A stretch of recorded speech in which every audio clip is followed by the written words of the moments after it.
ನಾನು ಬಹಳ ಸ್ಪಷ್ಟವಾಗಿ ಅಜಯ್ ಸಿಂಗ್ ಅವ್ರಿಗೆ ಹೇಳಿದ್ದೇನೆ,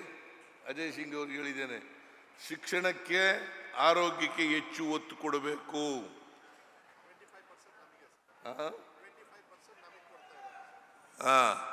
ಇದರಲ್ಲಿ ಶಿಕ್ಷಣಕ್ಕೆ ಎಷ್ಟು ಒಟ್ಟು ಖರ್ಚು ಮಾಡ್ತಕ್ಕಂಥ ಹಣದಲ್ಲಿ 25% ಶಿಕ್ಷಣಕ್ಕೆ ಕೊಡ್ತಕ್ಕಂಥ ಕೆಲಸವನ್ನು ಮಾಡ್ತಾ ಇದ್ದಾರೆ. ಅದಕ್ಕೋಸ್ಕರನೇ ಇವತ್ತು 300 ಕರ್ನಾಟಕ ಪಬ್ಲಿಕ್ ಶಾಲೆಗಳನ್ನು ಅಡಿಗಲ್ಲಾಗ್ತಾ ಇರ್ತಕ್ಕಂಥದ್ದು.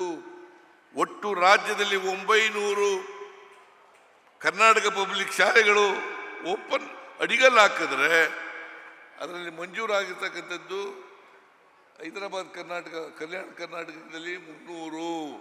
ಬಹುಶಃ ಇನ್ನು 10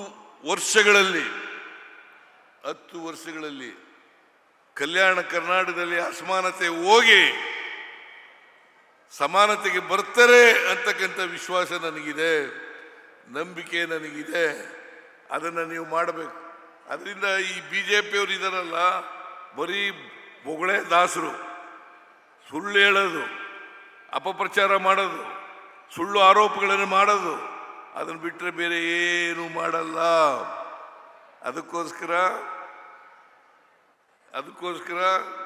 ನಿಮ್ಮ ಆಶೀರ್ವಾದ ಯಾವಾಗಲೂ ಕೂಡ ಕಾಂಗ್ರೆಸ್ ಜೊತೆ ಇರಬೇಕು. ಇರ್ತದೆ ಅಲ್ವಾ?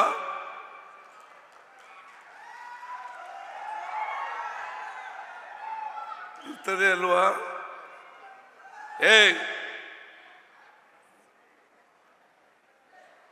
ಹೇಳ್ರಿ.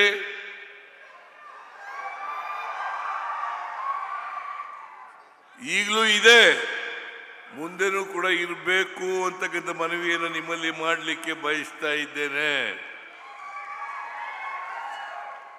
ಅದರಿಂದ 371J ಇವತ್ತು ಆಗಿದ್ರೆ ಅದಕ್ಕೆ ಕಾರಣ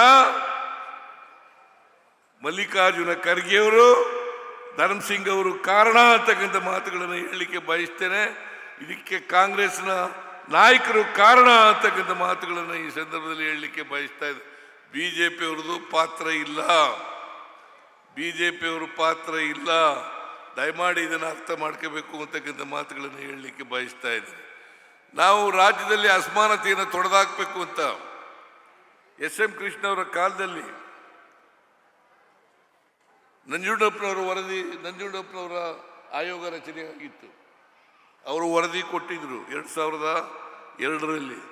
ವರದಿ ಕೊಟ್ಟ ಮೇಲೆ ಅವರು ಹೇಳಿದಂಥ ಶಿಫಾರಸುಗಳನ್ನೆಲ್ಲ ಜಾರಿ ಮಾಡಿದ್ದೀವಿ. ಈಗ